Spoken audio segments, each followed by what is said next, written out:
BJP प्रदेश अध्यक्ष Usha Priyadarshini BJP की महासचिव महामंत्री गायत्री देवी के आवास पर पहुंची, जहां उनका भव्य स्वागत किया गया और मुकुट पहनाकर और मालाओं के साथ स्वागत किया। उसके बाद उन्होंने प्रेस वार्ता की और पत्रकारों के प्रश्नों का जवाब देते हुए कहा कि बीजेपी महिलाओं के लिए बहुत काम कर रही है, महिला सशक्तिकरण के लिए काम कर रही है।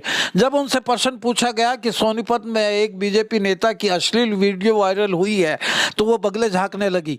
जब उनसे ये पूछा गया कि इस बार ऐन वक्त पर चुनाव के वक्त मुख्यमंत्री का बदलना क्या ओबीसी या नॉन जाट वोट को पोलराइज करने की बात है, तो उन्होंने कहा कि 10 की 10 सीटें बीजेपी लेगी, ऐसा कुछ नहीं है। हर प्रश्नों को वो टालती रही और अनभिज्ञ रही। इसके लिए राजनीति में बीजेपी को महिलाओं को पूरा मान सम्मान दिया जाएगा और बंटो कटारिया को टिकट देकर यह उदाहरण है। पहले मैं परिचय दे देती हूँ। उषा प्रियदर्शी जी हैं, हमारे प्रदेश की अध्यक्ष है महिला मोर्चे की और संगठन में बहुत लंबा अनुभव है।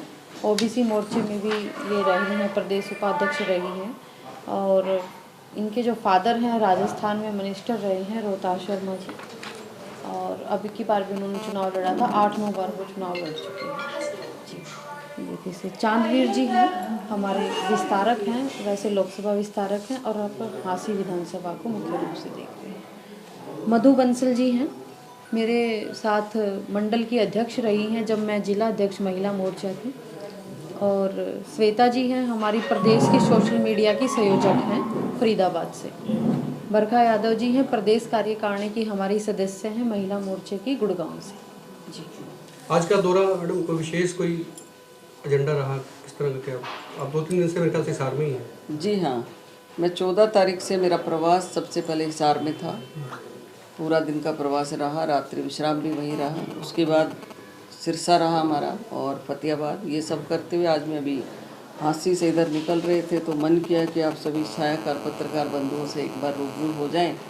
और आप सबको मैं बहुत बहुत स्वागत अभिनंदन करती हूँ और धन्यवाद भी देना चाहती हूँ कि जब समय समय पर आप सब नारी के लिए जब उसे आप सब की भाइयों की आवश्यकता पड़ी तो आप एक आवाज़ बन करके समाज के अंदर उनके मुद्दों को उठाने का आप सब ने काम किया। देखिए, ये विशेषता तो है ही, क्योंकि लोकतंत्र का सबसे बड़ा महापर्व चुनाव जो है वो आगाज़ हो चुका है पूरे देश के अंदर और हरियाणा के अंदर भी, क्योंकि लोकसभा की हमारी 10 सीटें हैं और हम उनको बहुत अच्छे बहुमत से जीत सकें, इसके लिए नारी शक्ति को एक सशक्त रूप में हरियाणा के अंदर इस चुनाव के अंदर अपनी भागीदारी, अपना योगदान दे सके, इसके लिए निरंतर हमारे प्रवास चल रहे हैं और हम बिल्कुल पूरी तरह से तैयार हैं। क्योंकि देश के यशस्वी प्रधानमंत्री ने जिस तरह से नारी के व्यक्तित्व को सम्मान देने का काम किया है, नारी का उत्थान करने का काम किया है, नारी को सशक्त करने का काम किया है, अनेकों योजनाएं ऐसी महिलाओं के लिए उन्होंने आरक्षित की हैं जिनकी वजह से आज पूरे देश में ही बहुत ज़्यादा हर्ष उल्लास और महिला शक्ति जितनी खुश है, मुझे लगता है इससे पहले पिछले 10 सालों में कभी नहीं हुई। महिला सुरक्षित है वर्तमान परिस्थितियों में? जी हाँ, बिल्कुल। प्रदेश के अंदर? जी हाँ, बिल्कुल। क्योंकि सबसे पहले जहाँ सुरक्षा की बात होती है तो सुरक्षा के लिए हरियाणा सरकार ने जितने काम महिलाओं के लिए किए हैं, मुझे नहीं लगता कि पहले किसी सरकार ने कोई चिंता महिलाओं की थी। हमारी सरकार ने दुर्गा वाहिनी थाने बनवाए, CCTV कैमरे बनवाए, लगवाए सब जगह पर, ट्रैफिक पुलिस महिला लगाई। हमारी जो कॉरपोरेट में बहनें काम करती हैं, उन जो कैब के अंदर जाती हैं, उनके अंदर सुरक्षा देने का काम किया। तो मुझे नहीं लगता सरकार ने महिलाओं को संरक्षण देने की कोई किसी भी तरह की सुरक्षा में कोई कमी है। और निश्चित तौर पर आप सभी लोग जानते हो जितना ध्यान नारी सुरक्षा का इस सरकार ने किया है, केंद्र की सरकार मोदी सरकार ने किया है, हरियाणा के अंदर माननीय मुख्यमंत्री मनोहर लाल जी की सरकार ने किया। और अब क्योंकि नायब सिंह सैनी जी को मैं बहुत बहुत आपके माध्यम से शुभकामनाएं देना चाहती हूँ कि अब वो यहाँ हरियाणा के मुख्यमंत्री के रूप में यहाँ पर सरकार को चलाएंगे। और निरंतर जिस तरह से माननीय मनोहर लाल जी ने एक अच्छी सरकार, अच्छी दिशा और गति देने का काम हरियाणा को किया, उसी तर्ज पर नायब सैनी जी भी हरियाणा को गति देने का काम करेंगे। सोनीपत में कुछ एक वीडियो वायरल हुई है और वो आप ही की पार्टी से बड़े वरिष्ठ नेता हैं, वर्तमान में भी हैं, वो बहुत बड़े वरिष्ठ नेता हैं। आप ही बता दीजिए उनका नाम कौन सी, किसकी अश्लील देखिए, वीडियो मुझे थी? कोई इस तरह की जानकारी नहीं है और दे मैं दो इस तरह के मुद्दों पर जो किसी भी कांग्रेस तरह वाले की कह रहे थे चर्चा कि नहीं बीजेपी करे तो रामलीला, हम करे तो रासलीला। ना मैंने ऐसी चीजें देखी हैं, ना मैं देखना चाहती हूँ, ना मेरा इन चीजों की तरफ ध्यान है और मैं इस पर कोई जवाब नहीं नहीं, आप नारी शक्ति की बात करें नहीं, तो बात नहीं, ठीक ये है, नारी कांग्रेस वाले शक्ति कह रहे हैं भी कोई हमारी पार्टी से होता तो बीजेपी सड़कों पे आ गई होती। नहीं, अगर वो दोषी है, उन्होंने ऐसा कुछ किया है तो निश्चित तौर पर नहीं, आप सरकार हमारा सशक्तिकरण शीर्ष की बात नेतृत्व करेंगे ध्यान ना, देगा। नहीं, आप हम अपने सशक्त हैं। नेताओं पे लगाम नहीं हम जमा सशक्त हैं। कुछ महिलाओं को भी सोचना चाहिए इस तरह की स्वरूप के अंदर अगर वो अपना करती हैं तो ये सभी का, मैं इस पर मेरी कोई अच्छा, यहाँ पे महिला की गलती है मतलब? नहीं, मैंने ऐसा नहीं सांसद की कहा। गलती ना, मैंने ऐसा कुछ नहीं कहा। किसकी ये गलती है? ये आपके ध्यान में है क्या? मैंने मुझे कोई ध्यान नहीं इस बात का। ये ध्यान नहीं है नहीं, आपको? मैं इस बात पर कोई ध्यान फिर नहीं आपसे सशक्तिकरण की बात करना ही बेवाजी है। ठीक है। नहीं, ये अगर ये कांग्रेस में होता तो कांग्रेस ये कह रही है कि तो विमन कमीशन भी सामने आ गया होता और बीजेपी की जो महिला मोर्चा है वो भी सड़कों पे आ गई होती, लेकिन चूंकि उनके एमपी है तो कोई बोल नहीं रहा इस पर। मैंने बताया ना, मुझे इस बात का कोई ध्यान नहीं। इतना बड़ा ना, पूरे मैंने कोई ध्यान प्रदेश के अंदर चल रही है, महिला सशक्तिकरण की बात कर रही हैं आप।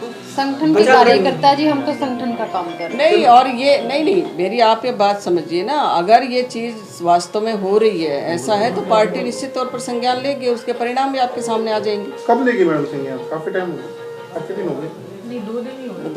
नहीं, अभी तक बात 2 दिन 3 दिन की नहीं है। मैंने ये बताया, ये शीर्ष नेतृत्व का निर्णय है और नारी शक्ति होने के नाते अगर किसी नारी के साथ इस तरह का काम होता है तो मैं मांग भी करती हूँ कि इस तरह के लोगों को सजा मिलनी चाहिए। जैसे आप कह रहे हैं मुख्यमंत्री बदल गए हैं, नायब सिंह सैनी आ गए हैं, कहा जा रहा है कि भी अभी भी जो है मनोहर लाल खट्टर जो सुपरसीड कर रहे हैं, वो सुपर सीएम के तौर पे अपने आप को पेश कर रहे हैं। नायब सिंह सैनी एक डमी सीएम के तौर पे है। तो आपको लगता है कि बीजेपी इससे कोई आगे बढ़ पाएगी?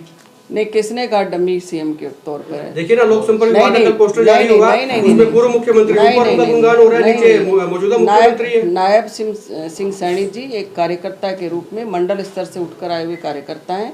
वो अच्छी तरह से सब चीज़ों को जानते हैं, सरकार चलाना भी जानते हैं, संगठन को उन्होंने बहुत अच्छे तरीके से चलाया है और हमें किसी तरह का आप लोगों को संदेह नहीं होना चाहिए नायब सिंह सैनी जी पे क्यों डमी रहेंगे, क्यों आपकी डमी पार्टी को रहेंगे? संदेह है जी? हमें संदेह जी नहीं है। नहीं, जी नहीं, ऐसा कोई संदेह हमारा अच्छा, नहीं एन संदेह। चुनाव के वक्त मनोहर लाल जी खट्टर को क्यों बदला गया? इतनी बढ़िया देखिए, सरकार ये- चल रही थी, ये एंटी इनकम्बेंसी है क्या? नहीं, कोई एंटी इनकम्बेंसी नहीं है। परिवर्तन स्वाभाविक है, पार्टियों में परिवर्तन होते रहते हैं चुनाव के और वक्त उसी है, कड़ी के बिल्कुल चुनाव। तर्ज पर ये काम हुआ है और नायब सिंह सैनी जी बहुत ही एक सुलझे समझे हुए सादगी वाले नेता हैं और निश्चित तौर पर वो सरकार को बहुत बखूबी तो चलाएंगे। इसको इस योजना से पहले बना देना चाहिए था। इस योजना में मनोहर लाल खट्टर जी को क्यों ये रिपीट पार्टी किया? का निर्णय, ये शीर्ष नेतृत्व का निर्णय और जो हुआ था पहले वो भी बहुत अच्छी सरकार चल रही थी, अब जो है ये भी बहुत अच्छी सरकार एक बैकवर्ड को लॉलीपॉप देने का काम तो नहीं किया गया? नहीं, बिल्कुल नहीं। किसने दुष्यंत कहा चौटाला ने लोगों को? कहा मैडम कि मेरे सीने पे 4.5 साल पत्थर रखा रहा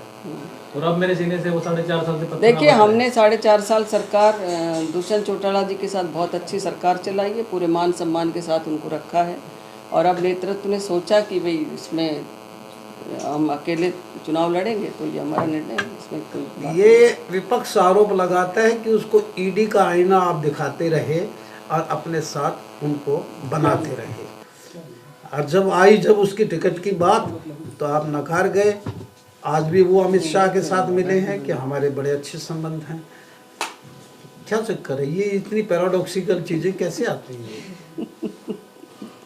दुष्यंत चौटाला ने ये लोकसभा मैंने में हमने कहा ये डिसीजन उनका है, उनका अपना डिसीजन है, उसमें हमारा कुछ है नहीं और जैसा उन्होंने सोचा उन्होंने कर लिया, जो हमें ठीक लगा हमने अपना कर लिया। दुष्यंत ने अपनी रैली में कहा कि बीजेपी ने उन्हें रोहतक की सीट ऑफर की थी और वो भी मना कर गए, तो क्या बीजेपी रोहतक सीट पे डरी हुई है? देखिए, बीजेपी पार्टी अपने दमखम पर चुनाव लड़ना जानती है। बीजेपी एक बड़ा दल है, उनके पास अपना नेतृत्व भी है, उनके पास अपने प्रत्याशी भी हैं। वो सही है कि आपकी इसलिए- बहुत बड़ी पार्टी है, लेकिन क्या रोहतक सीट से बीजेपी को डर लग रहा है? नहीं, कोई डर नहीं है, हम बिल्कुल अच्छा एक कैंडिडेट वहाँ से उतारेंगे और बहुत मजबूती के साथ वहाँ से चुनाव जेजेपी के बाहर 10 की निकलने 10 से बीजेपी को कितना मैंने फायदा आपके माध्यम से बता रही हूँ 10 की 10 लोकसभा सीटें हम हरियाणा के अंदर अपनी बीजेपी की बना रहे हैं। जेजेपी के बाहर निकलने धन्यवाद। से, आगे सवाल है मैडम, जेजेपी के बाहर जाने से बीजेपी को कितना फायदा? बीजेपी को पूरा फायदा ही फायदा। बीजेपी कहाँ कमजोर नजर आ रही है नहीं, आपको हाँ, बताइए। वही पूछ रहा हूँ, जेजेपी के नहीं, बाहर जाने से कितना फायदा? पूरा फायदा 100% फायदा मिलेगा, जे हमसे दोगुना फायदा मिलने वाला इसका है। काउंटर क्वेश्चन ये बनता है जी, जेजेपी के अंदर रखने से बीजेपी को नुकसान ही नुकसान हुआ। नहीं, हमने ये नहीं कहा, जब तक हमें अच्छा लगा, सरकार हमारी अच्छी चल रही थी, हमारा मन था कि पार्टी अकेले अपने दम पे चुनाव लड़े, तो हमने निर्णय ले लिया। आखिरी सवाल ये मैडम कि महिलाओं को कितनी तवज्जो आपको लगता है कि चुनाव में मिलेगी? लोकसभा में तो दिख नहीं रहा है कहीं पे। नहीं, क्यों नहीं दिखा? अभी बंतो कटारिया जी को टिकट मिला है, क्यों नहीं दिखा? टिकट दिया नहीं तो अभी और लिस्टें आनी है ना, अभी बाकी है, सारा हुआ नहीं, सारा आना है ना। मंत्री पद का विस्तार अभी पूरा हुआ कहाँ है? अभी तो बचा हुआ है, पूरा हो नहीं गया है ना, तो इंतजार तो करना ही चाहिए सब चीज़ों का। और हमें अपने पार्टी पर, भारतीय जनता पार्टी, देश के प्रधानमंत्री नरेंद्र भाई मोदी पर पूरा विश्वास है। कुछ भी मांगने की आवश्यकता नहीं। आपने देखा पिछले पंचायती राज के अंदर 50% महिलाएं सरपंच बनकर आई, 33% का आरक्षण अभी लोकसभा विधानसभा में दे दिया है, तो मांगने की आवश्यकता ही नहीं है। हम पूरी तरह से आश्वस्त हैं कि हमारे लिए राजनीतिक पूरा प्लेटफॉर्म मोदी जी ने खोला है और उसमें हमें भागीदारी मिलेगी। फिर वो सरपंच मैडम में विरोध भी काफी करते रहे थे। कौन? जो सरपंच है वो विरोध में भी काफी आए थे। देखिए, विरोध और ना विरोध तो ये तो राजनीतिक सिस्टम है, ये चलता रहेगा। इसमें घुसेंगे तो फिर आगे का गति और विकास का काम तो हो ही नहीं पाएगा, ये तो चलता रहता है। मैडम, बड़ी चीज़ नहीं। मनोहर लाल खट्टर जी 70 पार का पिछली बार नारा लगाए 39 पे। अब आपके बहुत बड़े नेता एमपी हैं जो 370 पार का नारा लगा रहे बिल्कुल, हैं हम भी बीजेपी लगा रहे के। हैं, वो एमपी कहीं क्यों वो लगा रहे हैं? 70 पे तो नहीं टिकट नहीं, हम भी लगा रहे हैं, और अब की बार 400 पार, नहीं, वो तो 100% एनडीए का है ना, बीजेपी का 370 पार। नहीं, एनडीए और एनडीए 400 पार बिल्कुल। बिल्कुल 100% 400 पार। हर मनोहर लाल जी ने 70 पार का लगाया था, वो 39 पे टिके थे। अब क्या लग रहा है कि 70 हमने इसके बोला पीछे ना, भी लग रहा है, 70 उसके पीछे भी लग रहा है। 370 तो पार है ही है, एनडीए के साथ हम 400 पार करेंगे, 100% करेंगे। आखिरी सवाल एक और है मैडम कि खट्टर साहब को सैक करने से बीजेपी को कितना फायदा होगा? उनको हटा दिया है, उससे कितना? नहीं, कहाँ हटा दिया? शीर्ष नेतृत्व ने उनके लिए एक बहुत अच्छा कुछ सोचा हुआ है, वो तो धनखड़ उनको साहब के हटाया सोचा नहीं, था, उनको उन्होंने अगले ही दिन बनाया टिकट था दिया लोकसभा के, और केंद्र में अब कुछ अच्छा उनके लिए बहुत बड़ा कुछ होने वाला है। खट्टर साहब हमारे कोई इतने कमजोर आदमी थोड़ी है, जो इन्होंने इतना देश के लिए, हरियाणा के लिए काम किया है, ईमानदारी का शासन किया है, तो छोटा काम थोड़ी किया इसलिए है आखिरी उनको। वक्त में हटा दिया उनको। नहीं, बिल्कुल नहीं हटाया। ओबीसी उनके लिए एक अच्छा प्लेटफॉर्म है। ये आपकी सोच है ना, ये आपकी सोच है ना, पार्टी की नहीं है। उनके लिए एक बहुत अच्छा कुछ सोचा हुआ है। ओबीसी और नॉन जाट वोट पोलराइज करने हम के लिए ऐसा करे। हमारी पार्टी जात पात की राजनीति नहीं नहीं करती करती? है, बिल्कुल नहीं करती। मैडम, मुख्यमंत्री ने खुद ने एक वीडियो कॉन्फ्रेंसिंग के माध्यम से चेयरमैन चुनाव में ये कहा था कि पंजाबी सभी एक हो जाओ। आपको ज्यादा जानकारी होगी इस बात की, मुझे नहीं है इस बात। नहीं तो फिर अंदर नहीं, खाते कोई भी एम्प्रेसिंग क्वेश्चन आप- आपके पास आ जाए, ना, उसकी ना। जानकारी आपके पास नहीं नहीं, रहती नहीं। है। आपके पास हम सोनीपत करते ही की नहीं जात पात की राजनीति। सोनीपत की जानकारी नहीं भाई साहब, हम है, जात महिला पात नहीं करते। सशक्तिकरण हम की बात संगठन के करते हैं। कार्यकर्ता है भाई साहब, हम जात पात की बात नहीं करते। हमारी महिला पार्टी ना सशक्तिकरण की तो बात करती। बिल्कुल करते हैं। कहा मैंने, सशक्त करने में पार्टी ने कौन सी कसर छोड़ी, आप बता दीजिए। हाँ, सोनीपत में कर दिया ना। नहीं, क्या कर दिया? अगर वो दोषी हैं तो जरूर उनको सजा मिलनी चाहिए। मैं आपके माध्यम से कह रही हूँ इस बात में, करनाल में तो लगभग मना थोड़ी कर रहे बनाया है। भाई। अगर दोष हुआ है, गलत हुआ है, तो व्यक्ति को सजा मिलनी चाहिए। किसने मैं किया कहाँ है? मना कर रही हूँ? अब मेरे को तो जानकारी नहीं, आपको जानकारी, मुझे जानकारी नहीं इसकी। मैडम जी 20 साल पहले ओके जी, एक थैंक यू। पूरा एक दिन घूम जाया करती